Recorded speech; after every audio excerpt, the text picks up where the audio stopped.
On today's special episode, I am teaming up with Usman from the Dr. Us podcast to go behind the life of the Madeleine McCann case. On the evening of the 3rd of May 2007, Madeleine McCann vanished into thin air. 3-year-old Madeleine was on holiday in the Portuguese resort of Praia Da Luz with her parents Jerry and Kate and her brother and sister Sean and Amelie when she disappeared from apartment 5A of the Ocean Club. The story went global within a matter of days, and 13 years on, with millions of pounds of money being spent on the investigation, Maddie has yet to be found. Many people have their opinions on what happened that night. In the last couple of weeks, a German suspect, Chistian Brueckner, who is currently serving time in prison, has become the latest name in the frame. On the show, we are joined by Isabelle McFadden from the @McCannCaseTweet Twitter site. She has thousands of followers. Isabelle, now based over in the USA, is Portuguese born and has phenomenal knowledge of the case. Ladies and gentlemen, this is a Dr. Us Behind the Life special of the Madeleine McCann case.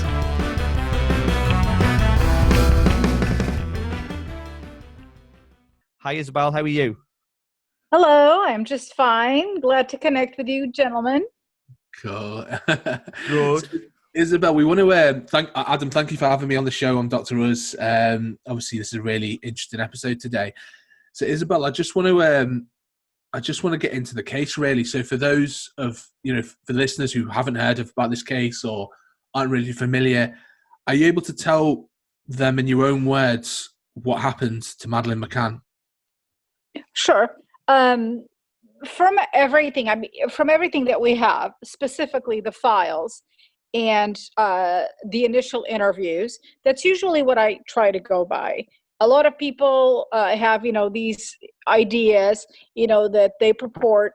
I usually try to go by what we know is a fact so that we're not offending anybody, that we're not libeling anybody. So I go by what I have read from a legal standpoint. The police files were released in 2008. Before that, all we had were just innuendos from the police. They would leak out certain information or they would make official statements. What we know from the police files is that the police initially believed that Madeleine died in the apartment. And we know this because 2 dogs were brought in from England. These were very well-trained dogs, the best of the best. There was a blood dog and a cadaver dog. These 2 dogs corroborated each other. Especially in the same place in one area, which was the place of interest, which was the sofa. The blood dog alerted and in one particular area, and then the cadaver dog alerted in the exact same area. Now, a lot of people would say, how accurate are these cadaver dogs? And then there was no corroboration from the DNA. This is not true. One of the swabs that was sent to the labs, all of the elements that belonged to Madeleine were in that particular sample. It was just that it was an incomplete sample. So there was a match, but it was a partial match from what the knowledge they had at the time to run these tests. So the dogs did corroborate each other because these dogs were taken all around the resort. It wasn't just the McCann's apartment, it was various apartments, and they never alerted anywhere.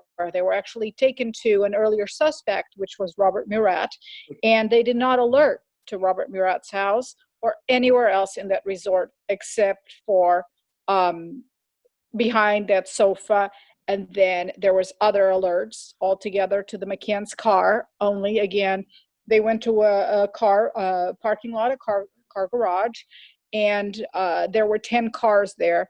And the dogs both alerted to one car. No other vehicle was alerted to. So, of course, that was very alarming, causing the police to then bring the McCanns in and make them arguidos, which in Portugal is a suspect. And I'll go into the meaning of arguido a little bit later.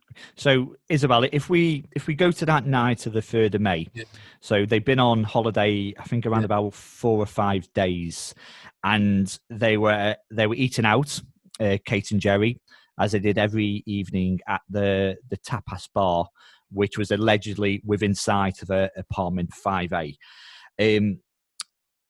There's this group known, isn't there, Isabel, as the Tapas Nine, and they've been very closed immediately, really, after Madeleine's whereabouts were unknown. The first real question I wanted to put over to you is, who are this Tapas Nine, and also why have they been very closed without really going out to the press and making different statements, etc.? Well, I believe the reason why they have not spoken out is because it actually gives the public the opportunity to scrutinize them, because we have Kate and Jerry's story, who are together and can try to somehow corroborate and match stories. When you start, the more people you involve, and we actually had this, because when you look at their statements, nothing matches. I mean, these people are saying completely different things, even where they were at certain times. For an example, Jane Tanner says that Jerry was gone for a really long time watching football, and but of course Jerry doesn't say that, and everybody else says that Jerry was just gone for a few 5 or 10 minutes, and then stopped and spoke to Wilkins. But so there's all this these disparities in their statements. So I think that the more they would speak in public, the more of this we would see. And I believe that this was purposely done. So no, the Tapas have never really given interviews, and they were photographed during, after a lawsuit. But that was basically it. They have not given many interviews. So and I think it's smart of them. Yeah. So one area I want to go through about the Tapas Nine, and I was speaking to Dr. Usman before we started recording, is this case has got more holes than a PGA golf course, basically. Yeah. There's so many unanswered questions. Yeah. So with the Tapas Nine, the timelines were around, they were checking every 20 to 30 minutes, etc. Yeah. Yes. Jane Tanner is the first person who I want to touch on, because Jane Tanner is infamous, I don't know if that's the correct word to use, of saying that she saw a guy carrying she didn't originally know at first whether it was a child, she couldn't say. And then in a later statement, she said it was a child, it was a young girl who was wearing pajamas. She also said that she walked past Jerry McCann because Jerry had been to the apartment to have a look. So surely, but Jerry McCann cannot remember seeing Jane Tanner walking past, and apparently it was quite a narrow street as well. For me, again, just for everybody listening out there, these are our opinions only. But for me, this initial one with Jane Tanner, Isabel, does not make sense. I don't know what your thoughts are on Jane. Well, of course it doesn't make sense, because we have Jane Tanner saying that she passed right in front of the little gate. If people, they need to refer to the pictures of apartment 5A. She passed right in front of the small gate, and she saw Wilkins and McCann speaking to each other. Okay, and they were over by, she had passed them, and they had not seen her. Okay, now there's a problem here, because both men in their statements said that they never saw her. Now, when I was in Praia Da Luz, I stood there at that same point. Now, when we're looking at media pictures and video, there's wide angles in the cameras that are being used. Course, so people think that there's a lot more room. There isn't any room. It's very tiny. Actually, 2 cars cannot go by. It's a typical old world European street, 1 car at a time. If there's a car parked on the side, only 1 car can go through. It's not like 2 cars can go through all the time. We don't have much of that here in the United States. We have plenty of room in our streets. But in Europe, it's really that small. So it would literally be impossible for people to be speaking. Also remember that it's at night, so it's quiet, and the buildings are at least 2 or 3 floors, so it echoes. And when I was there, that's what I noticed. You speak and it echoes because you are basically in a vacuum there. So if these two people were speaking and Jane was walking by, just, and she was in flip-flops, you would hear her walking by. I think she would have acknowledged them, just like a hey or something, but they've never seen her. There's another discrepancy because Jerry McCann, after he realizes that Jane had said that she had walked by, he tries to allow room for her not to see them. He says that he walked across the street to the other sidewalk. Yeah. Well, Wilkins denies that, and he says that he is the one that walked towards Jerry, so where they stood right in front of the gate, of the little small gate. Yeah. So there are 3 versions of the story. Yeah. Jane also says that she sees the man going by, but I stood there at that area. The street goes up, so you actually would not see much of the man. It's also going in the wrong direction because she felt that it was a perpetrator, and he was then later on it was known that he was taking his child home. Yes. But that's the wrong direction to go home. His home would be the other way, away from the babysitting services. So in this little story, there's already quite a few errors. Well, you're absolutely right, and Jane Tanner played a bit of a pivotal role towards the start of this. As you touched on before, regarding a description of a guy carrying what looked to be a child, and the child sprang out to her because the child had no socks on.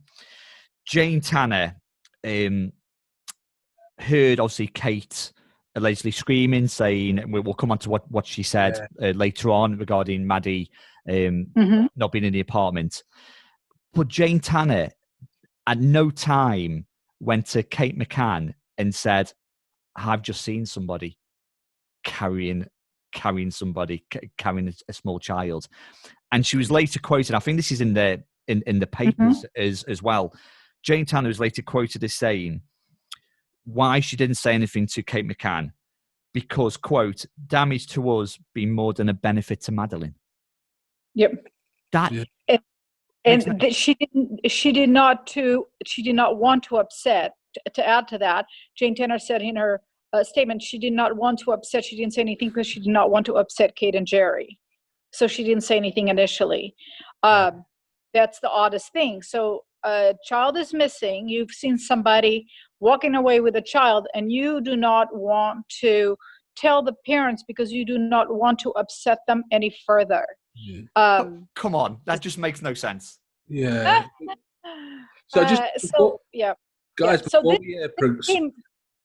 I'm sorry, but this did come.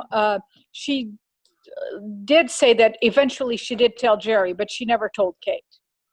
Yeah. So I just, obviously, before we get into theories and stuff, I just want to sort of clarify. So, for obviously that if the listeners haven't grasped what's happened and didn't know about the case, the couple were on holiday with other families, and essentially the reports was Madeleine McCann obviously disappeared.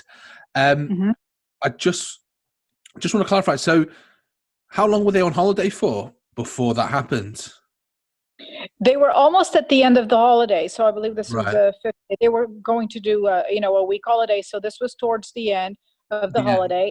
So this happened Thursday night. Yeah. And so which was the 3rd, and then everything occurred. The statements and everything was occurring the following day. So obviously this was back in 2007. So they obviously went with 3 children. Other families, I presume, had kids as well. Yes. And something that struck me, and I think you mentioned it in one of the podcast interviews, Isabelle, was you found it a bit strange that they didn't pay or invest in any crash services, whether it was a babysitter at night or something on those lines. And Jerry would almost, from reports, he'd almost play it down like, it was perfectly safe. to leave the kids. It's like leaving them in your back garden and stuff like that. Can you touch upon that level of, Sure. The McCanns have actually, when people have criticized them for the actual neglect in this case, they discounted it with that this was very close. It was like being in your backyard. And they've also discounted it that Praia Da Luz was just very safe. They felt extremely, extremely safe. And that has been the narrative, that it was safe, so it was okay. It's never okay. You could be in Beverly Hills and you shouldn't do that. Leave your children alone, because it's not even just being kidnapping. It's the child can choke.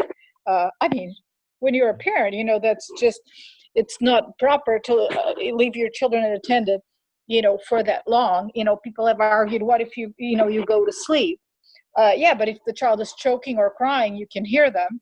In this case, you wouldn't be able to. You really were that far. It takes a good 5 minutes to go to the Tapas and back, so it's not that close. The biggest problem I have with this story, that it was safe, was because Jerry McCann was caught. Okay, so this happened at 10. The police was called at 10:41, which was 41 minutes later from the alarm. We can touch on that later. That's another big blunder. So what we have is at 11 o'clock, there's a witness, and this witness gave a statement, and he came out to see what the noise was about, and he was just behind a bush. He says he wasn't hiding. He was just there, and Jerry didn't see him. He realized that was the father of the child, and he was on the phone speaking to somebody which he understood to be someone back home.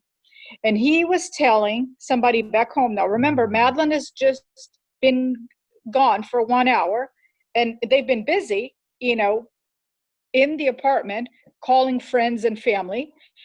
And he's now telling someone back home that Madeleine has been abducted by pedophiles, that there are pedophile gangs in Praia Da Luz. So basically, 1 hour before, it was the safest place to leave children alone in an unlocked apartment. It was just the safest place. But somehow, within 1 hour, with everything that's supposed to be going on, he's now aware that there are pedophile gangs. I don't know who told him about pedophile gangs, because the people that that actually were in contact with McCann, we see from the files, are Silvia Batista, the manager, and the nannies. I doubt that people that work at the resort are going to be telling them that there's pedophiles running around everywhere. So we need to understand that nothing like this has ever happened in Portugal. No child has ever gone missing under these circumstances. To be abducted from a room, it's never happened. It never happened before, and it has never happened since. Please note that if this has, people have said, oh, I'm sure it has happened. No. Anything that's even come close, the McCann's PR machine has jumped on it immediately. Well, and one of them was a boy that went missing in Madeira. And guess what? It was the parents who were copycats of the McCanns. The little boy was found. The parents were basically trying to collect money. So very cute little blonde boy and darling. And he was they abandoned him. And then, of course, he was found again, like a couple days later. So they were keeping him somewhere and then put him out in the fields to be found. What we'll do? So that's the only case since then. We'll touch a bit more on the PR press machine in a bit. I just want to go back to a point you touched on before, Isabelle. It's something which I've been, reading over the last few weeks. Yes. Word negligence, basically. Leaving your children. I've got a son. I go on holiday with him. When I go on holiday with him, I go on holiday for my son. He's 6 years old. I do not go out, and some people have said, I've seen it on Twitter, it's what the Brits do. In my eyes, the Brits do not do that. I don't know any Brits who have done that. What concerned me was, I think this was in the papers as well, so this is facts that we are talking, not opinion, was a lady, Pamela Fenn. Yes. Pamela Fenn, who was a neighbour upstairs above apartment 5A, said the evening before, between 10 p.m. and 11:45 p.m., she heard constant crying in the apartment downstairs. And this was the night before, where allegedly the Tapas Nine had a routine in place for the children. Well, you're talking about, 105 minutes there of Madeleine McCann and Sean crying in the apartment. That to me doesn't add up. And also the following morning, and this was Kate McCann, I believe she stated in one of the interviews that Madeleine had been upset this morning because she said that her and Sean were crying the previous evening. Where were they? And all they said was, I think Joey's words were, "We made a mental note of it." A mental note of it. Not like, well, we'll stay in tonight or you can come with us. To me, again, my opinion, that is complete negligence. But it's not just them. It's also us, touched on before, the other Tapas people, they had their children and they were leaving their children in their apartments as well. And they've not been vilified about it. And this to me still goes under the radar. Do you know why they've not been prosecuted for negligence for leaving children, Isabelle? Is that a different rule in Portugal? Yes. Okay. So in the beginning, this was in Portugal, you prosecute for the biggest crime and you throw out the other. Okay. And this is what I've always learned about Portuguese law.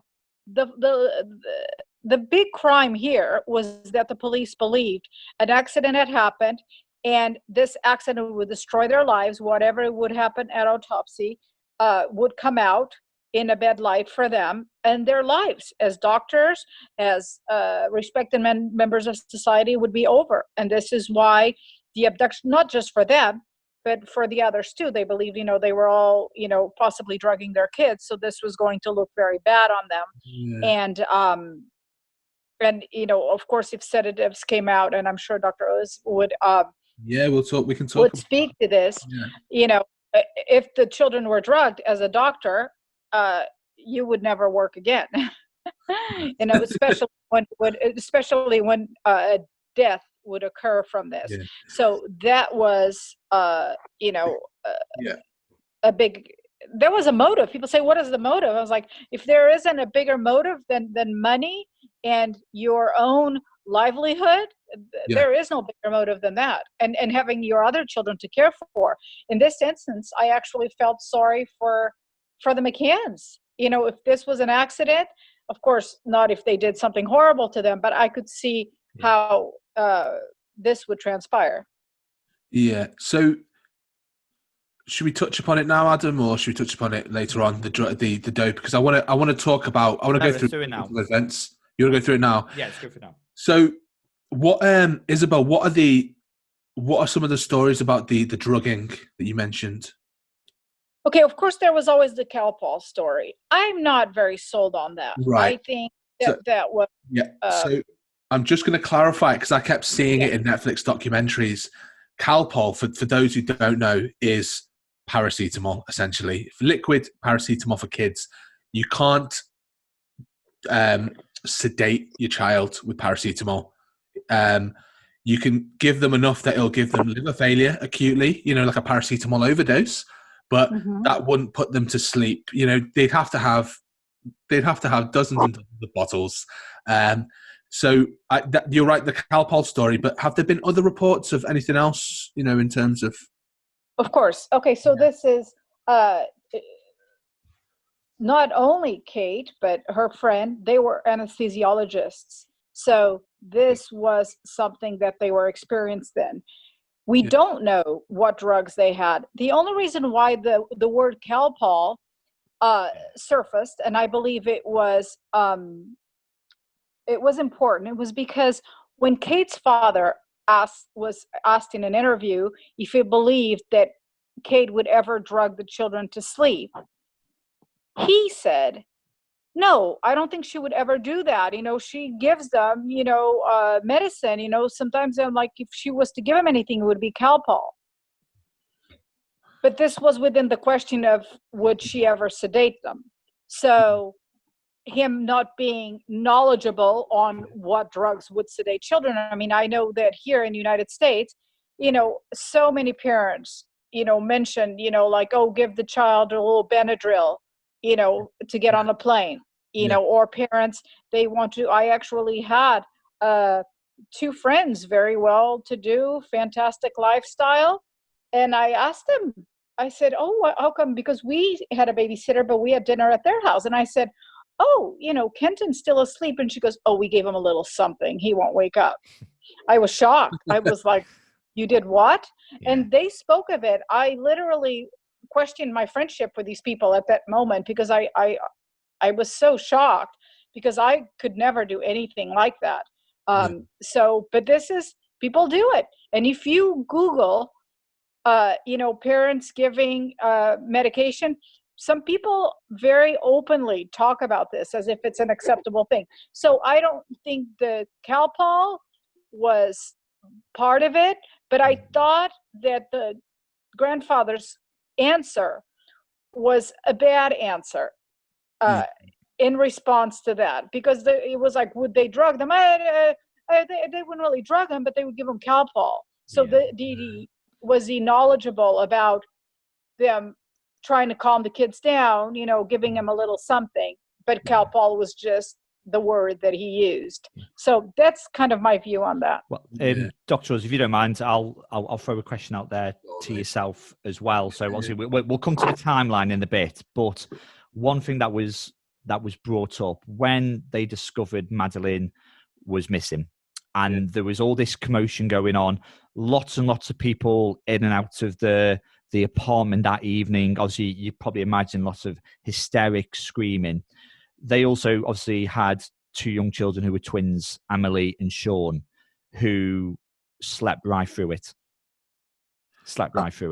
That's weird. That's strange. And Isabelle, were they even moved to a different apartment that evening? They were moved and they kept sleeping. They were moved and they kept sleeping. And it was very odd, because Jerry talks about, this is another thing that's important. The McCanns, okay, so these are two educated people. Yeah. Kate says that she knew immediately that Madeleine had been abducted. This is very serious. What do we do? Somebody comes in and they rob my house, and my watch is missing. My diamonds are missing. Yeah. Do I touch anything? Do I go around the house looking for my things? Yeah. I don't. I would automatically know, okay, somebody was here. And what is the first thing you do? You don't touch anything. Yeah. And I'm talking about materialistic. Yeah. McCann's had just had their daughter, in their eyes, taken from them. And per their own words, they let everybody into the apartment. Yeah. Okay. They say, we searched everywhere. It's a tiny apartment. It's a hovel. I mean, it really isn't like, anything fancy. Well, this is another thing I never understood. Doctors staying in that place. You couldn't pay me to stay there. But that's another question. Why that choice when the Algarve off season has like the most unbelievable 5-star hotels for great deals? So, I mean, to me, that's another thing that's always never made sense to me. But, certainly, that's another question. And that's a really good point, Isabelle, that it was, which I didn't realize how small of an apartment it was, as you just stated. So Dr. They allow everybody in. Yeah, they allow everybody in, and the two young twins slept through it all, Dr. Oz, and as Isabelle said, they were even transferred to apartment that night. What would you give your children to? Again, this is an opinion, allegedly, to knock them out. For me, again, like Isabelle had mentioned, you'd start at the over-the-counter stuff. I mean, stuff like like Benadryl, which is a sedative antihistamine. So antihistamine is something, for a lot of the listeners that don't know, it stops you itching. So you can get certain antihistamines which will make you drowsy, like Piriton, which is available from over-the-counter, which is chlorphenamine, and Benadryl as well. And, even these over-the-counter sleeping tablets like Nitol, they have a sedative antihistamine. So that would be a good starting point because it's safe. It rarely doesn't cause, stuff like respiratory depression. It doesn't affect your vital signs. Then you've got the stronger stuff, so the stuff like which with a medical professional would feel more confident using because they're aware of the doses per kilogram, especially with children. A lot of these medications, when you give antibiotics, and especially me as a GP, when I deal with antibiotics, any form of medication, it's always based on their weight. So it'd be milligrams per kg. So like, for example, in a hospital setting, we would give sedation to a child only, for example, if they've broken their arm and then the arm needs manipulation or they're going into surgery, to that level of extent. And even then, we'd be really cautious. So we might give a small dose of midazolam, which is like a benzodiazepine, or something along those lines. But this child would be receiving oxygen at the same time, to keep their oxygen levels going. I just find it, if they have used a strong, I'm not saying anything. I'm saying that if a parent was to use a strong sedative that you'd use in hospital, in a hospital setting, I find it really, really, I'd find it bizarre. I'd find it really bizarre. And I think it's not the same as giving it to an adult. Do you understand what I'm saying? Where an adult, you can, there's stuff in America, stuff like Vicodin, Valium, all this stuff where you have a tablet, hit a tablet too here or there. In children, it's much different. They're more prone to go into respiratory depression if they don't get the right dose. They're more likely to adversely be affected from this. So, yeah, it's Doctor, as a follow-up. Yeah. I'm sorry, I didn't mean to interrupt you. As a follow-up. No, that's all right. Let's maybe discuss a different drug. Like, I mentioned here, parents would give a little Benadryl. Now, we know that the parents, we're now on the 5th day, and we know that every night they were leaving the children alone. And I want to bring something very important to the table here. Yeah. The Payne family, Dr. Payne, and his wife, Fiona, they never checked on their children. In fact, one night they were gone for over 5 hours because they stayed until the late hours of the night. They admitted that they never ever checked on their children because they had a monitor. Okay. Right. So this is 2 doctors admitting that for 5 hours, at least 5 hours one night, they left their children completely unattended and they felt okay. Okay. Now I know that when my children were little, I had monitors and I had the best state-of-the-art monitors, and I would get interference. I would sometimes hear my decks and our properties were, large, their homes, their individual homes. And I would get my neighbor's radio sometimes. If she was just turning it on, I would get a little glimpse of her music. So being that far, how could they rely on a monitor, not knowing that there was interference or it would even be turned off? And also that they were in a loud restaurant. How would you hear the monitor if something was, a child was gasping for air, even crying, So that was something that they admitted that didn't make much sense. So now we know that for 5 days they were doing this. Yeah. Now let's talk about another medicine. What is the possibility of, and I'm throwing out Benadryl because that's a drug that I've heard of. Okay, so let's say every night you are giving the children this Benadryl to go to sleep because it works, and you need to make sure the children don't wake up and go walking around. Okay, so you're giving them a little extra something. Yeah. What are the chances of like the drugs on top of each other every day, compounding in the blood system and eventually having some sort of a reaction where the child gets like some sort of a toxic attack? Yeah, good question. So, for example, if they were using, if someone were to use Benadryl, which is an antihistamine, it would be most likely to the point where, because a common side effect of, a lot of antihistamine, sedative antihistamine, is vomiting, stuff, to do with your stomach. So, again, it's down to tolerance. Like the dose, for example, if someone was to give a dose on the first day and they were continuing to use it for 2 weeks every day, the same dose on the day 10 wouldn't have an effect as the dose on the first day, if that makes sense. So, yeah, essentially, if someone was to give a lot of antihistamine to a child, they could react badly from it to the point where they start vomiting, and they choke, asphyxiate from the vomit itself, and it can go down that route. Again, it's speculation here, but if someone was to use other drugs, other stuff which would affect your respiratory system or your cardiovascular system, then there's that issue as well. But it's pure speculation. Like of course, really, it's. I mean, you can't really. But there is a little tiny bit of information, because in the police files you see the picture, and there was spatter, what they called it, on the wall of fluids. And when you look at the police files, and Dr. Oz, I want you to check this out. In the police file pictures, there are little markers on every bit of spatter on the wall. Yeah. So let's say this did happen, and Madeleine went looking for, Dad, because somebody heard her call, Daddy, Daddy. Yeah. Did she fall? And then vomited, and then when she was found, it was just too late, and that's where she was, behind the sofa when they found her. But there is this spatter that the police discusses, like in a coming in the direction from the sofa at the wall, and you can see that, and it's all marked, in police markings. So I found that's interesting.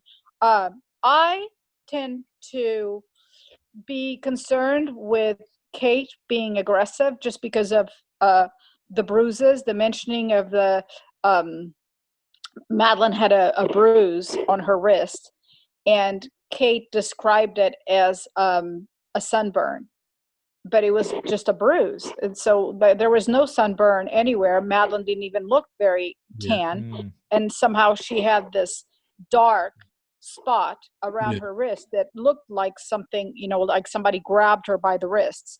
Now, Kate McCann too, the next day was, if you see the pictures, she had bruises all over herself. Her wrists, somebody had restrained her, and you see it in the pictures.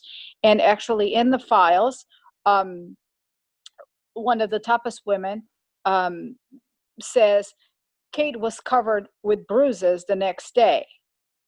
And now if this happened, if it was the night before, this was excused by Kate McCann. The bruises were excused by Kate McCann, that she was banging on the walls with her hands in anger.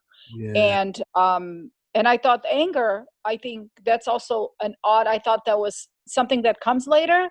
I thought in the beginning it's more fear and being scared and upset, but that night she was angry, and she was kicking things and banging the walls.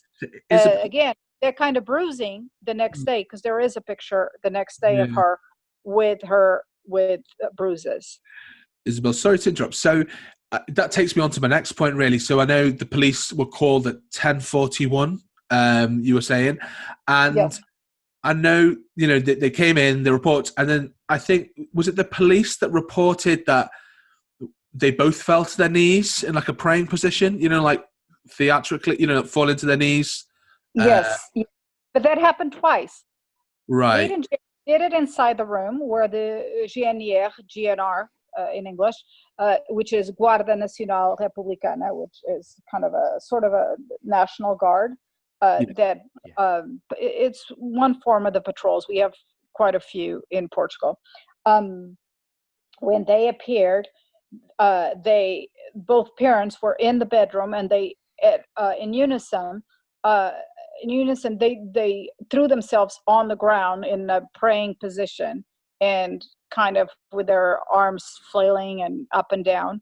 Then Jerry McCann did this again, threw himself on the ground once again in front of the police at the reception area.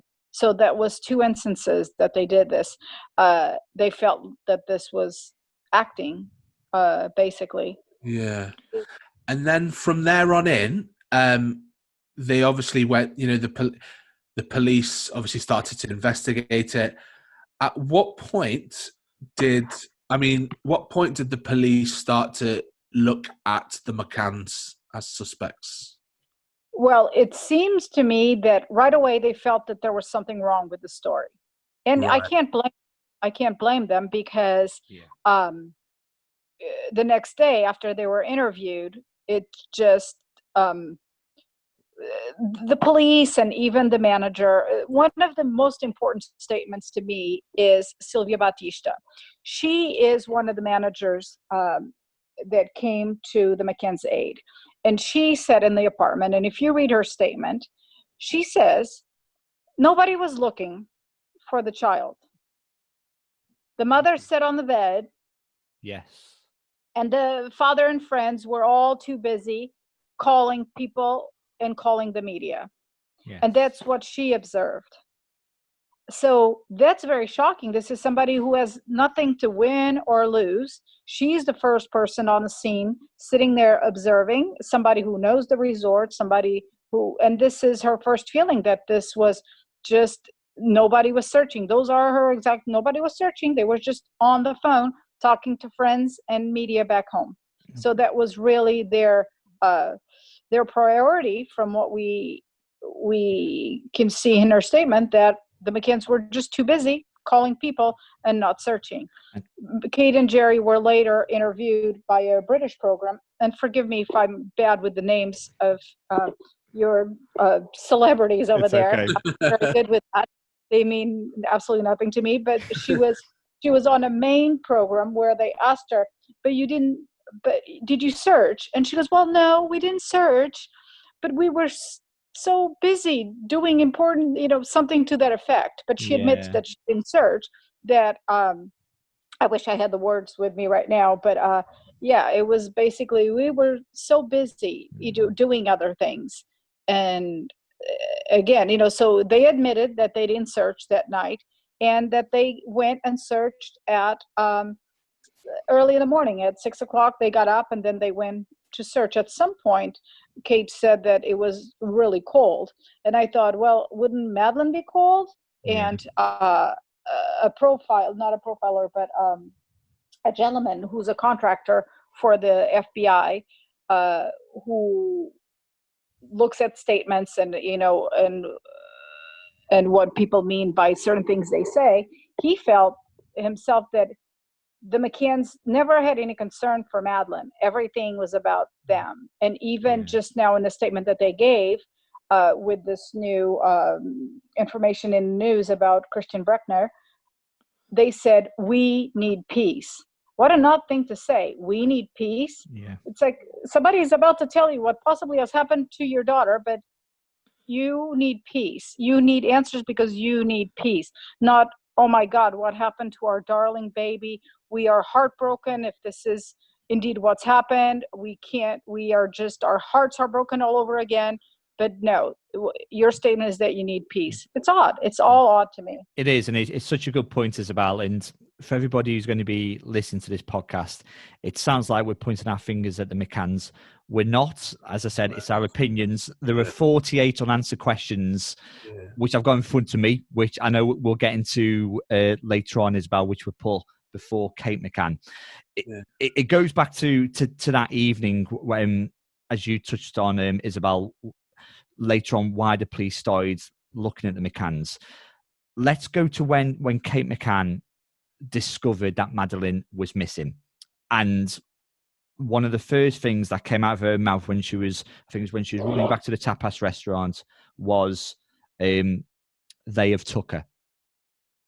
They have took. That was a bit weird. Who's they? It's almost like it was, not premeditated is not the word, Isabelle, but almost like she knew what she was saying. Does that make sense? Yes, well, let me give you something very interesting. When the Lindbergh baby went missing, do you know what the first words were from the mother of the Lindbergh baby? No. They have taken her. Yeah. I thought that was so odd, and somebody just brought it to me. It was actually Roberta Glass. Yes. She brought that to my attention, and I said, no, that can't be. And she goes, no, here's the quote. Here's the quote. The same thing. The day who's they? You know, and then of course we know what happened with the Lindbergh baby. Why would you say that, Isabel? They say, you know, you've got children. I've got my little boy, and you know, touch wood, nothing like that ever happens. But if it did, I'd be saying expletives. I certainly wouldn't be saying. I'd be like, call the police now. I wouldn't be saying they've took her. And the other the other question in my eyes, what remains really unanswered is, your child has gone missing, so you now leave to go 60, 100, 150 yards back to the tapas restaurant, and you leave your other two children in an apartment alone. It's insane, especially because how I mentioned how it echoes. All Kate had to do was say help, and everybody would have heard. Because remember, it's night. There's the ocean down the street. The air is crisp.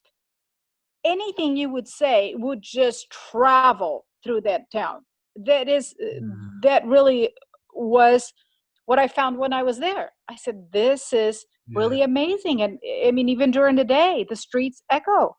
The streets echo because, you know, Portugal has, you know, those stone sidewalks, those little rocks, and they're very slippery and shiny. So all of this, you know, the high rises, you know, the 4-story buildings, all of this puts you in a little echo chamber there. So no, that was insane. So you think your child has been taken, the person could still be around. It could be more than one person. Okay. And now you leave your other children behind.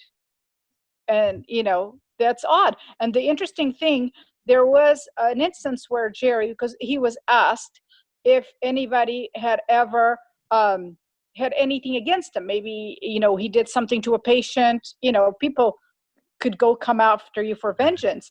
And Jerry actually did admit that there was somebody at the hospital where he worked that came looking for him and made some sort of a scene. So that's kind of interesting too, you know, that you wouldn't have that fear. What if this was a hit job? You know, just leaving your kids alone is just so odd. Sorry to interrupt. Another thing I found really bizarre about the McCann case as well, Isabel, was, and Adam, I'm sure you agree, was, didn't Jerry go for a jog the next day, and wasn't Kate playing tennis as well the next day after that? No, it was actually the other way around. Jerry booked the tennis courts. Yeah. And he was playing tennis. But in the end, when the family arrived, you hear there's an interview with the cook who actually, you know, had seen Madeleine. And for people that say Madeleine didn't exist, that's absolutely ridiculous. You know, it's these silly stories that that the McCanns have benefited from, because they are so outlandish. People are like, oh, these people are just, you know, nonsense. No, those things are silly. The cook, she said that basically they booked the tennis courts, and then the McCanns were jogging. Like, this was a few days later. The jogging did come a few days later, but the tennis was immediately. And of course the pool. There's pictures of Kate McCann with the kids in the pool on the 5th. They were all in the pool, the whole family. And Kate in shorts, the kids in the pool, and I believe it was Fiona next to her in a swimsuit. Bizarre. It's really odd. bizarre. It's so odd to me. I wouldn't want to eat or sleep if God forbid that happened to my children, let alone play tennis and play in the pool and enjoy the rest of the holiday. I mean, I don't know. I just find it a bit weird. Another thing I find a bit strange as well. I mean, we'll talk about after I've made this point, we'll talk about the police investigations. But we talked about this off camera, Isabel, I know a lot of people find their behavior quite strange as well, you know, their mannerisms and how they came across in the media. Mm-hmm. You know, what do you make of that? You know, how they almost came across? I have said it many times, and I think they come across with like psychopathic tendencies. I mean, that's an opinion.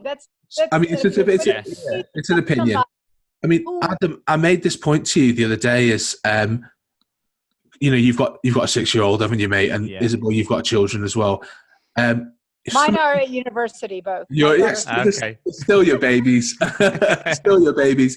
But, you know, when we've seen it on TV, how parents react to when their child has been, hurt, injured, disappeared. They're a mess. It's the mum is a mess. The dad's trying to console the mum. And we've seen it, Adam, with that little boy in Liverpool got shot, Reece Jones, and all the other cases. In fact, that's how the McCanns reacted is the first time I've seen them react, any parent react like that to the child disappearing. So, yeah, I mean, it's a lot of people have a lot to say about that, the behavior and the mannerisms and stuff.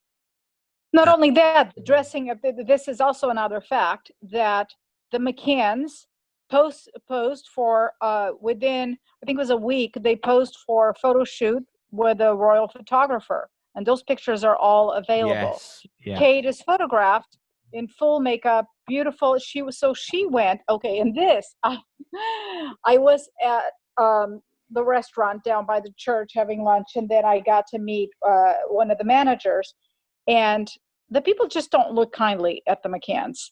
And she told me, she said, I couldn't believe it.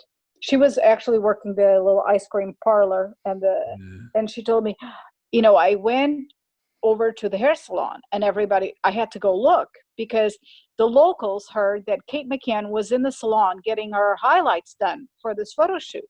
What? And she didn't believe it. So she went running. And it's so funny because that's like such a Portuguese thing to do. And what's happening in a small town? What's going on? Right. People didn't believe it. So they actually all went over to the salon and to go look at what was going on, if this was indeed true. And there she was. So everybody was like looking in the salon to see if it was Kate, and it was Kate. And, the locals talk about it and nobody could believe it. So she literally went and got done up so that and there's various photo shoots. This is another one. There is a photo shoot that was done immediately where Kate poses with the cuddle cat in front of the gate.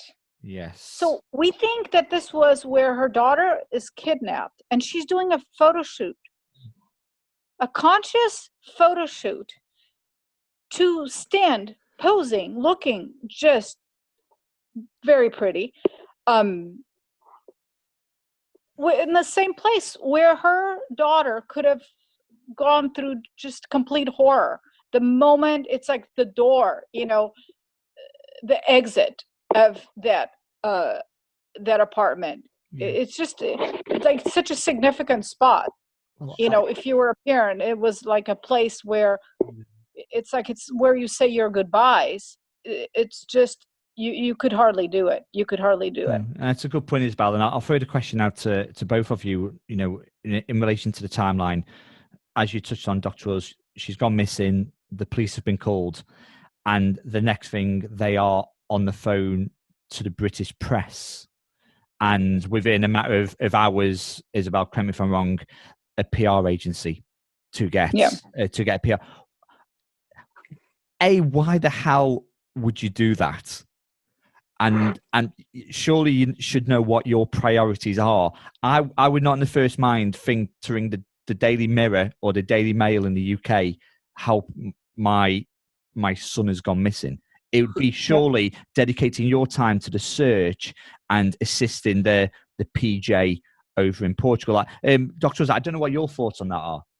It's a bit weird. How do you have a number to? How do they have the numbers to? I don't have any numbers to any journalists or PR companies. I mean, like I said, at that time, like you mentioned before, you're swearing. Your head is gone. If your children have disappeared, it's just all strange. So strange. Like I said, calling a PR company, calling the media, and then from that, going from that to how they reacted when the police came, getting in the praying position. Yeah, it's just a bit odd. And also there was that bit, Isabelle, that you touched on before. Jerry McCann overheard mention about paedophilia in the area. There was also, in the matter of hours of her going missing, they ring home to family members. I don't know who they were. I've not got a list of them. And they tell them word for word, almost like it was already written down of what had happened to them. That's the windows, and they always use the word were jimmied. So jimmied means they were damaged. Yet when the police investigated, again, correct me if I'm wrong, Isabelle, they found no damage to the windows. No, there was no damage whatsoever. And another point that I will make to you is there was no damage to the windows. And now first of all, the windows are too small for somebody to, go in and out of the windows. So that makes absolutely no sense. And there's no fingerprints. There's on the outside, there is nothing. You not only would you have to break the shutters, you would also have to damage the window, right? I mean, because how the McCanns both said they never, that the windows were closed, that they did not open or close the windows, and until that moment. So now we have closed window. How would an abductor who had this plan know that the window that they would now damage the shutters, which would, by the way, be loud again? Let's talk about the echo again that I've mentioned. Because they were those metal roll shutters, weren't they? Is that right?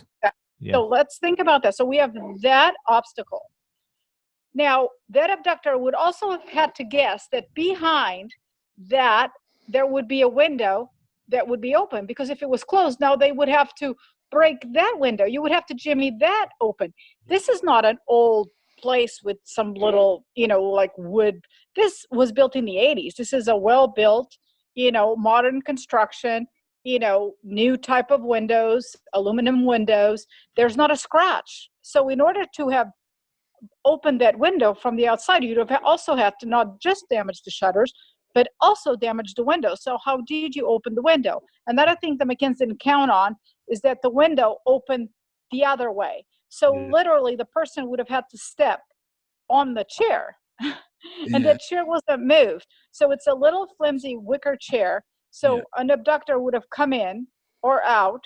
There's no, the chair seems to have a pillow. So there's no footstep on the pillow. There's just nothing was moved, and the curtains were tucked behind the bed.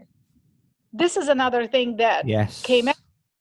The curtains were tucked. Who tucked the curtains behind the bed? Obviously, if those curtains had been moved, they would have been untucked for somebody to come in, but they were tucked behind the bed. So, Isabelle, I just want to progress. So, the police obviously suspected things weren't looking, right, and I remember they were both arrested as suspects. Can you briefly talk about how they reacted to the police when being questioned in the interview, both Jerry and Kate? They were shown videos of the dogs, and there was even dog trainers have. There was a dog trainer that spoke out and said their reaction to the dogs was something that they've never seen. They are being told by police that their child is dead. Right. And instead of being in complete horror, oh my God, our child is dead, they are just, oh no, that didn't happen. No, that's not it. How do they know? If they weren't there, how did they know that their child did not die in the apartment if they were gone? Right. How, so they're being shown the dogs, and they completely dismiss these dogs. Well, the only reason to dismiss the dogs if it points at them. If it pointed at somebody else, what would it be so bad? I mean, after all, they wanted the police to look at psychics, so the psychics are more reliable than two police dogs. I mean, no, they're not. Another thing that happened at the time, and I really want to explain this because there's a lot of confusion in the media, and the McCanns have used this for their own benefit. Portuguese has some interesting laws as to, Portugal is very liberal, and they have these certain laws for protection that you can't just make somebody a suspect. Yeah. When you make somebody a suspect, you give them a title, which is the title of arguido. Yeah. The title of arguido, or erguido, basically gives the defendant the right to have a lawyer present and defense. You cannot be interviewed by police at all, kind of like in the United States, you can request your lawyer.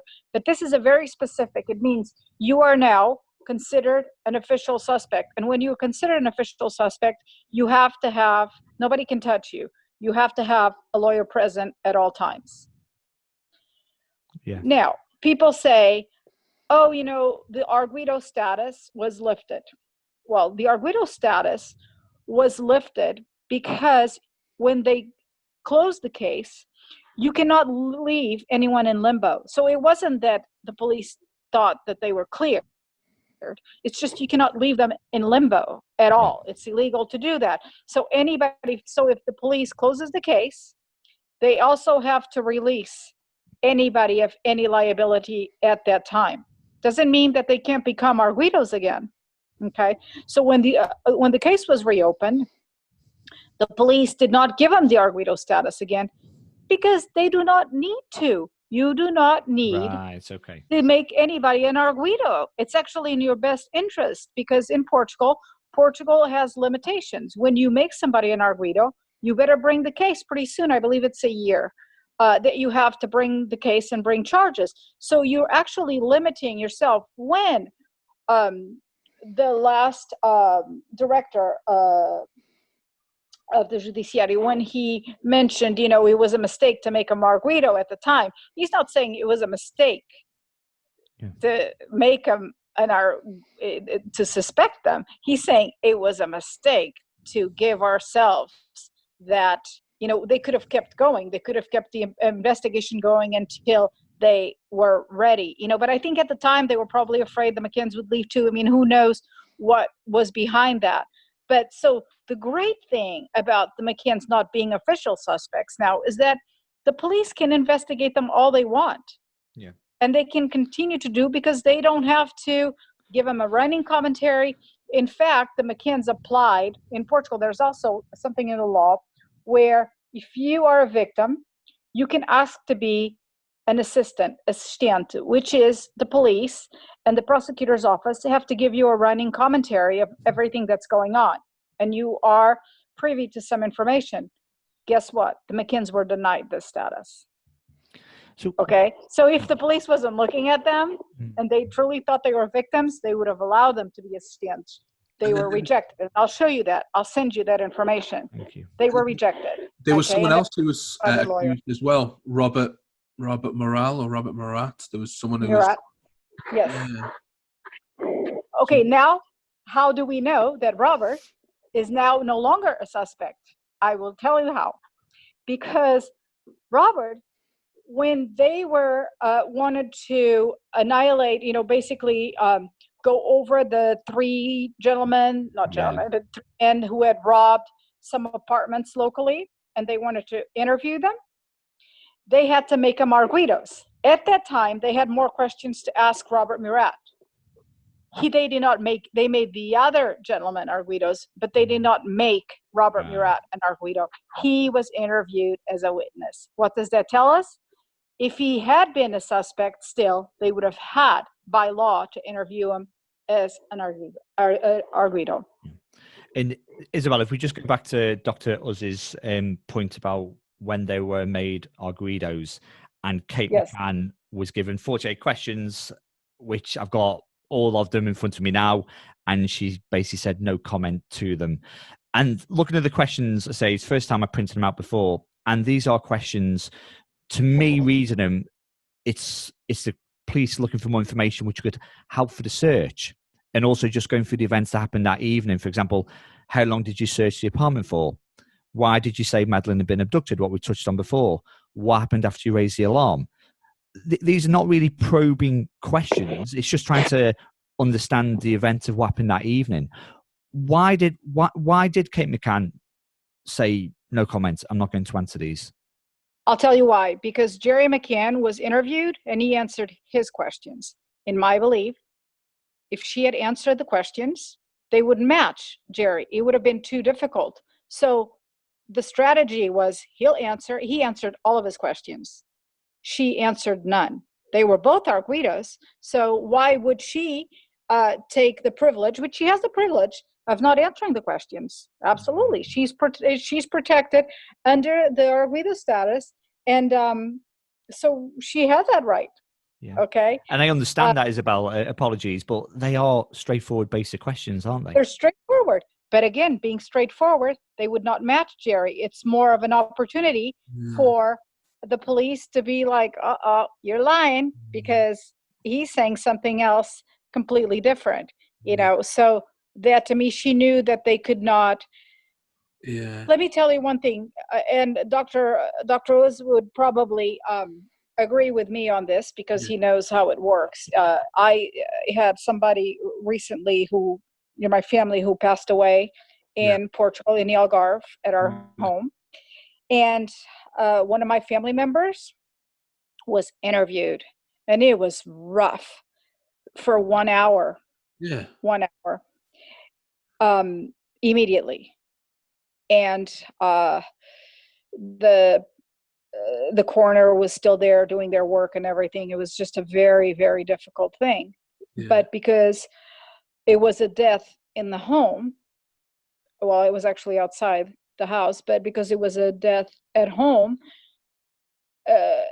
those questions needed to be asked. And I think McCann's doctors knew that they could not survive those questions that night. If indeed they had done something to Madeleine, how would they survive that night without having thought of it, without having prepared, survive the questions that the police would come and ask? And I think as doctors, they would know that was what was going to follow.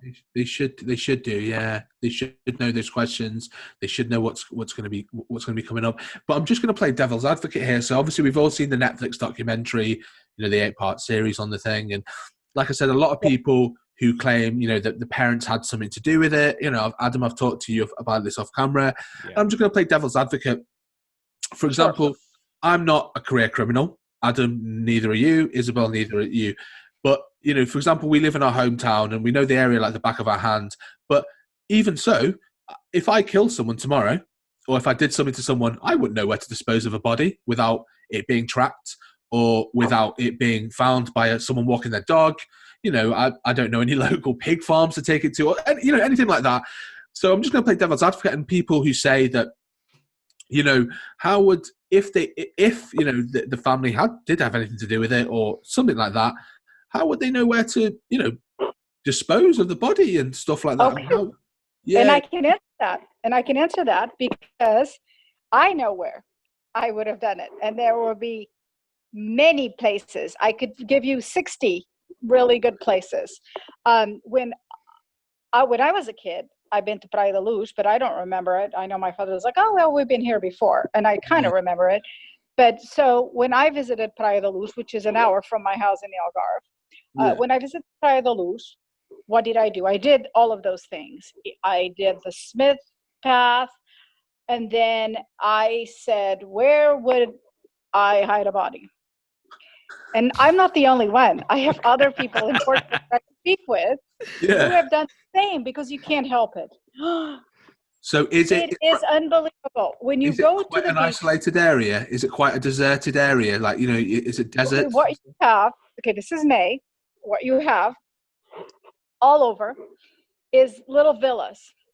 And all of these villas have walls with balconies, like little patios in the front, with little gates, just like the McCann gate, how it had that little gate. They don't have locks on them. They're just, and there's literally, I could see 60 at least, because they're all lined up.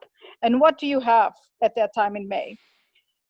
For rent and closed shutters. Nobody is staying at that house. You can see it, because the people, what do you do when you arrive in the Algarve? You put out the chairs in the patio, you open everything up, there's lights.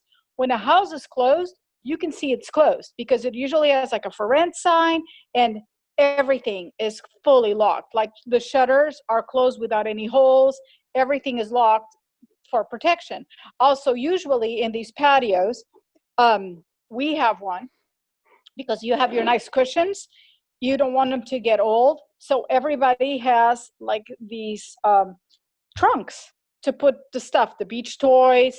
So there are just so in the direction that man was seen, which the Smiths believed was Jerry McCann. They were 60 to 80% sure it was Jerry McCann, and even more sure once they saw him coming off the plane.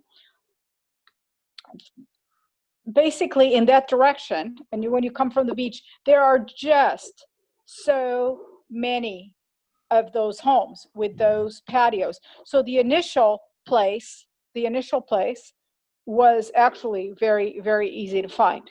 And this is why everybody believes that, and the police too, that they moved the body. And then somebody came to their aid.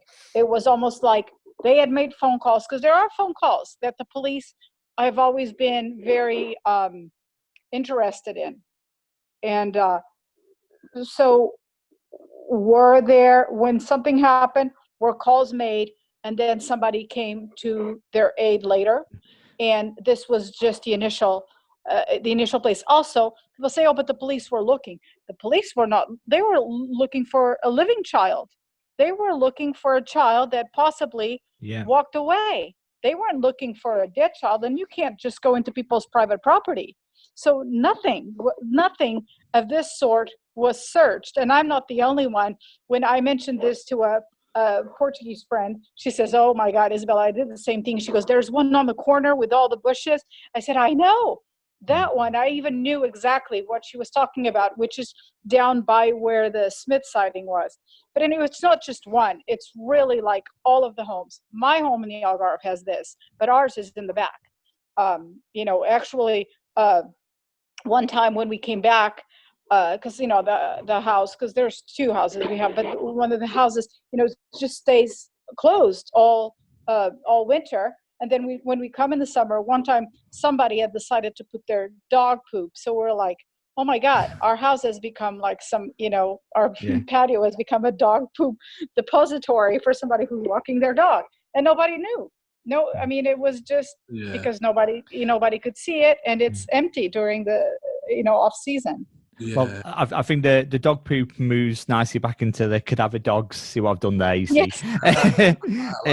that you touched on at the very start. So there was Addy, who picked up scent of decomposing flesh, even if the body's been moved, and Kiala, who picked up scent of blood. So obviously we've talked about, as you mentioned, found in the apartment that the dogs picked up on. But then there was this rental car. There was a rental car that the McCanns hired out, I believe it was 25 days later, and the dogs picked up on scents in that car. How do you explain that? Yeah, that's a bit strange. It doesn't really fit. How do you explain that? Isabel, do you have any thoughts on that? Yeah, of course. Well, to me, there is the cadaver scent, and even worse is the 15 markers out of 19 of Madeleine's DNA, which is there. Okay. And this is what Dr. Perlin, now a lot of people say, oh, it was damaged. It was not damaged. It was just too complex. The Birmingham labs, what they came up with was that they could not exclude Madeleine's DNA, Madeleine's markers. There's 15 out of 19 of her markers were present, but they were present in a combination with two other people. Yes. And at that time, there was nothing that they had to actually identify. Now, there is some formula, which, for example, Dr. Perlin, he will not reveal how his formula works. So it becomes a little bit difficult in the court, because people ask me, why is the police not accepting Dr. Perlin? Yeah. Well, even in European courts and even in the American courts, it's still a tricky thing to use that method, but it's always been proved right. This is why they've actually found killers with this method. So it's becoming stronger and stronger. But Dr. Perlin is not the only one. There are others. And I sent a letter to the Judiciaria and asked them what they are using and they are using something very similar to Dr. Perlin, one of the new. And not only that, they actually had a seminary or a seminario, I don't know how to say it in English, but just basically a teaching operation where they were learning to use some of these new methods at their labs how to look at the results. So these were 15 out of 19 markers in the hire car. Is that correct? That was hired a few weeks after she went missing. In the trunk of the car, the hood. So they did not have that car beforehand. No, they had it after she went missing. They hired it out. Yes, it was 20-something days when they rented it. Yeah, and it was in the boot of the car. Both dogs alerted to the boot of the car. And so again, or both one alerted to by the wheel of the car, and then the key, and then the boot of the car. So there was 3 alerts to the car. And one thing, thank you, Isabel. One thing I find very frustrating. I saw an interview that the McCanns did with a lady. Apologies for my pronunciation here, Sandra Figueiras, over in Portugal, when she questioned them about the cadaver dogs, and Jerry, his words were, "You'll need to ask the dogs." Yep. And it wasn't just him. That was quite sarcastic, yeah. Very sarcastic. And for those people out there that listen who doubt these dogs, the dogs now work for the FBI, don't they? They have that much of a hit rate. They passed away. That was a long time. Now it's been a long time. But yes, absolutely. The FBI, after knowing the Madeleine McCann story, they still went on to hire these dogs, and these dogs went on to work for the FBI. These are very well-paid dogs. I mean, there's articles written about how these 2 specific dogs were some of the best. So these weren't just any dogs. They weren't just just getting started. Also, another thing that I learned after speaking to cadaver dog trainers here in Oregon was that false positives are very rare. When they alert, they alert. When they talk about cadaver dogs not always being accurate, they're not talking about the positives. Yeah. When they alert, it means something was there. The errors are sometimes when something was there and maybe they didn't pick it up. That's where the room for error comes in. So that's very different. These dogs picked up, all together, there was the flower bed. I mean, there was all these alerts, and 13 alerts, and it's just a little too much to ignore. It wasn't just one. I couldn't agree more. And I know we've been on Twitter quite a bit this week, and there's a lot of trolls on there who are making all these comments. But I find fascinating about the show tonight, we are putting those questions out there, and even between us, we struggle to come up with an answer. And I asked those people out there, and I've reached out a couple of times, people saying, well, if you have an opinion, feel free to come on. Feel free to come on, answer those questions that we're finding very, very difficult to do. Just moving forward now, so obviously this has been going on for years and years. Millions and millions of pounds have gone into the operation, and obviously what's broken over the last 2 or 3 weeks is a guy called Chistian Brueckner, who is over in prison in Germany. What were your first thoughts on this, and were the Portuguese police aware of him previously? Yes, so he'd already been investigated, and he was definitely somebody that they didn't believe had anything to do with it. And as the new deputy director, he actually spoke out, because I think he felt the need this time to speak out. He said not only did the Portuguese investigate him, didn't think he was a person of interest and had him fully investigated, the British also had all of his information. So this was not something new. This is not somebody the Germans discovered. This was something that had already been looked at. And the deputy director of Portugal, Farinha, he basically said, we weren't the only ones who don't believe he's got anything to do with it. The British didn't think he has anything to do with it. Now, this is all a little bit odd. Now, let's look at the whole picture of what's going on here, because something is very strange. Because I just don't see 3 elite police forces. We're not talking about local police forces. We're talking about Scotland Yard, Judiciária, and BKA. These are the FBIs of, these 3 countries. Okay. So they are now fighting with each other. I don't think so. Yeah. There's something very strange here. And in their arguments, none of them agree with each other. Let's look at their statements. Germany comes out initially and says, Madeleine is dead. This guy did. Okay? But we don't really have the proof yet. Yeah. Then the British say in their statement, there's a new suspect. All three of us are working on it.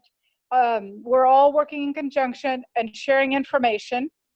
And we're making an appeal with Germany, and we need more information about these two cars, blah, blah, blah, and this guy.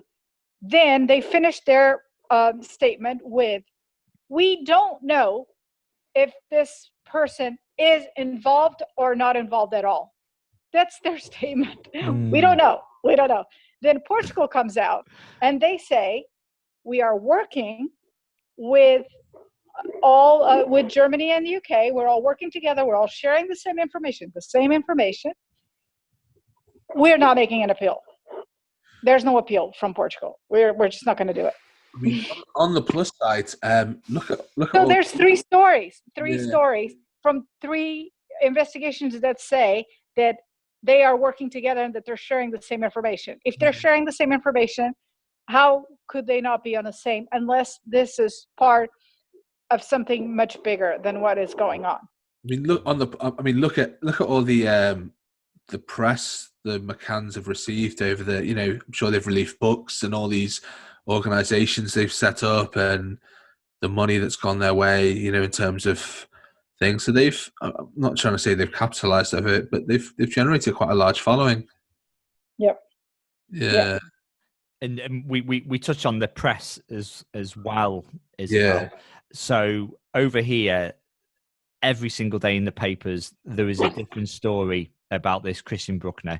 Moving on from he's killed her to I've just got Twitter in front of me now. Tomorrow's headline in the Daily Mirror is the suspect's best friend believes Brueckner abducted her and sold her.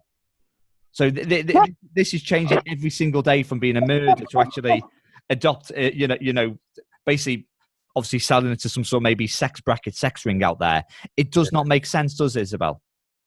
No, it doesn't. And some of the stories are so fake, especially for us that have read the files. And we're all like, there's quite a few of us that over the years, we've read everything. Sometimes, I can, say some of the items that are in there, by heart. I can just, what's written and what's in there.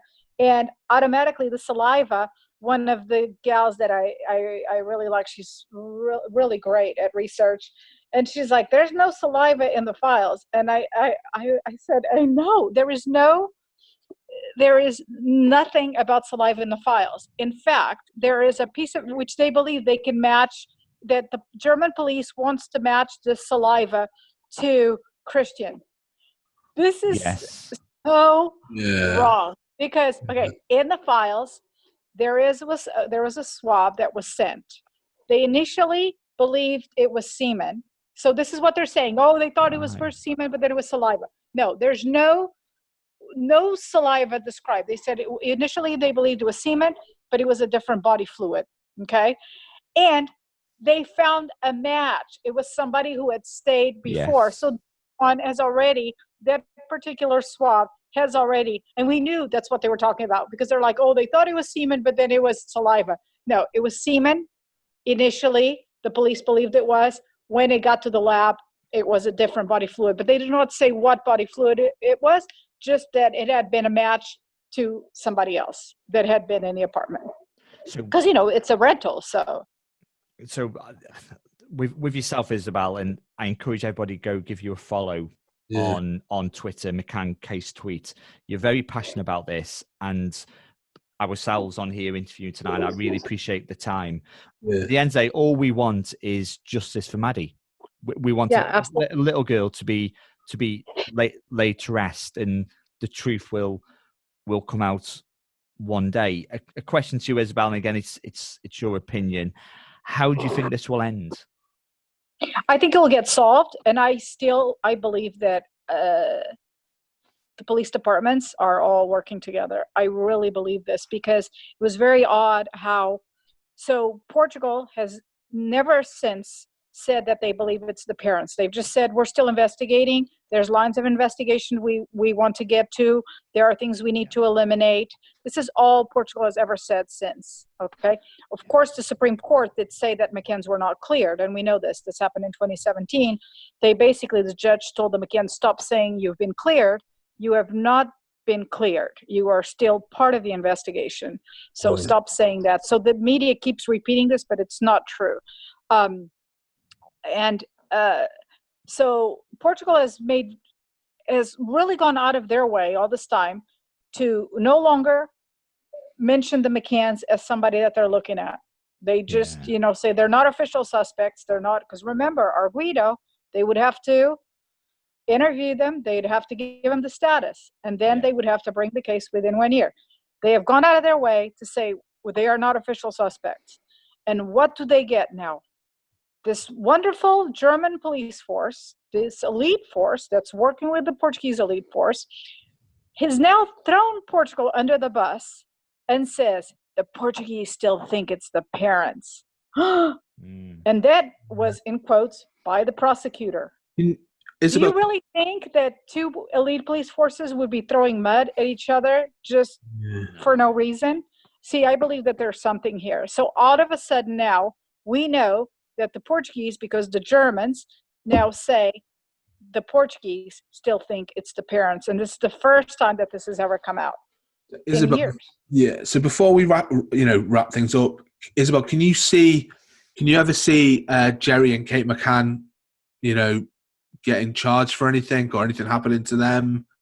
I do. Gonçalo Amaral said that, and I think this could be coming to an end. I really believe Gonçalo Amaral said, when the political climate is ready, the case will be solved. Yeah. There are so many things politically going on in the world. There are so many things, and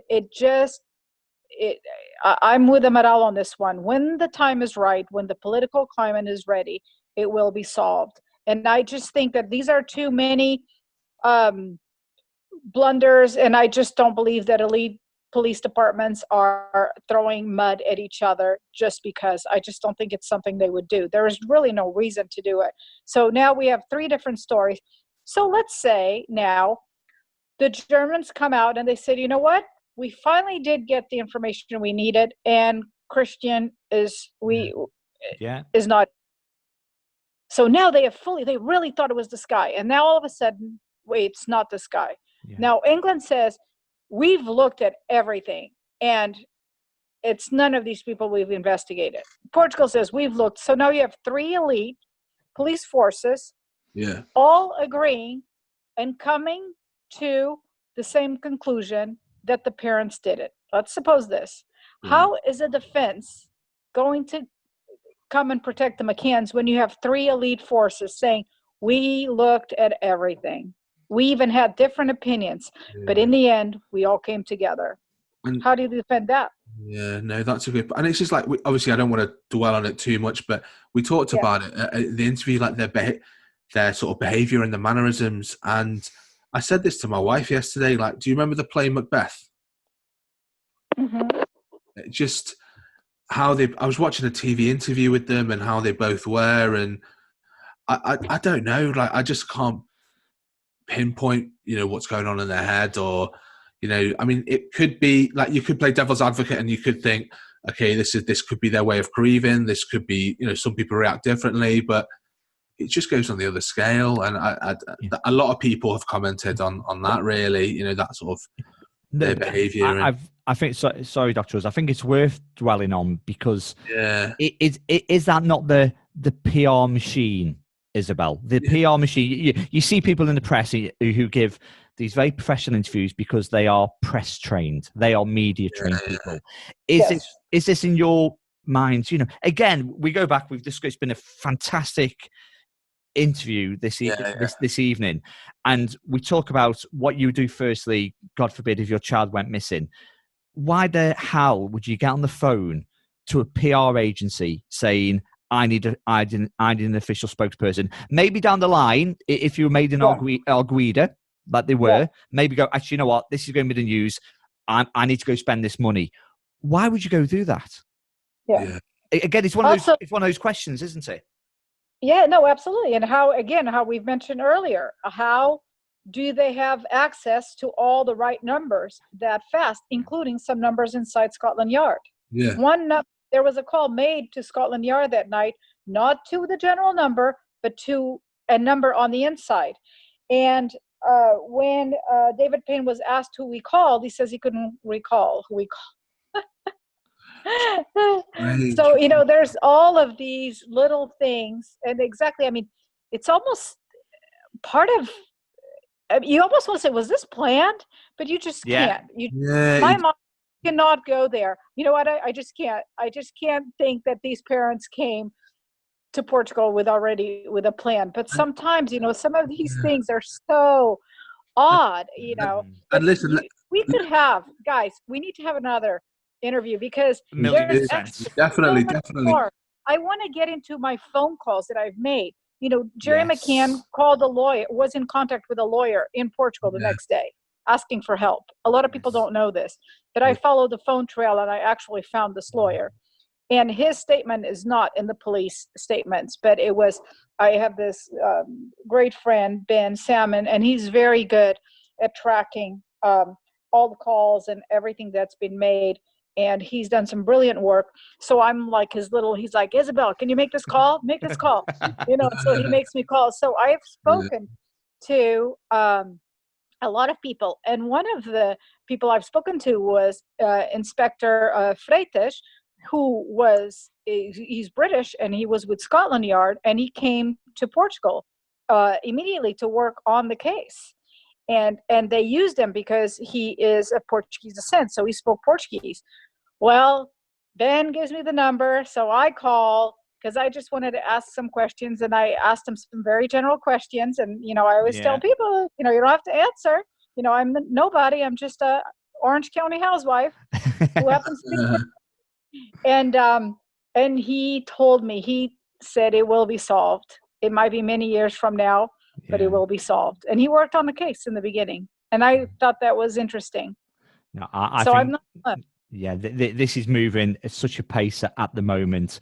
We'll definitely do a part 2, Isabelle. I've just had a tweet before that Gonçalo Amaral has been on Portuguese TV this evening. So, and he's a winner. He's a winner. I got to play it. I know I got so much to do. I can't wait. But I hear this is phenomenal. He is the winner of the night. So I can't wait to go see the whole thing. So yes. Let's take that in as well. But for now, Isabelle, it's been fantastic. And Dr. Oz, and I really appreciate both of your times on there. And for everybody out there listening who have tweeted us with some questions, I think we've answered most of your questions. And for those people out there, and I keep going on about it, who have trolled this week, feel free to come onto the show as I've been reaching out, or just give us some open questions. Because at the end of the day, as I said before, we're here for justice for Maddie. That's what we're here for. We have a trollathon. Let's have a trollathon. Let's raise some funds. Exactly. Isabelle, Dr. Oz, it's been a pleasure. You two take care, and 100% we'll speak soon. Okay. Yeah, we'll do something soon. See you later. Take care, buddy. Bye now. Bye. And that was another episode of Behind the Live podcast with myself, Adam Lambert. Please give me a follow on Instagram at Behind the Live podcast, Facebook Behind the Live podcast, and if you're listening to this on YouTube, please hit the subscribe button below as well as the like button. I'll be back soon for another episode. For now, take care.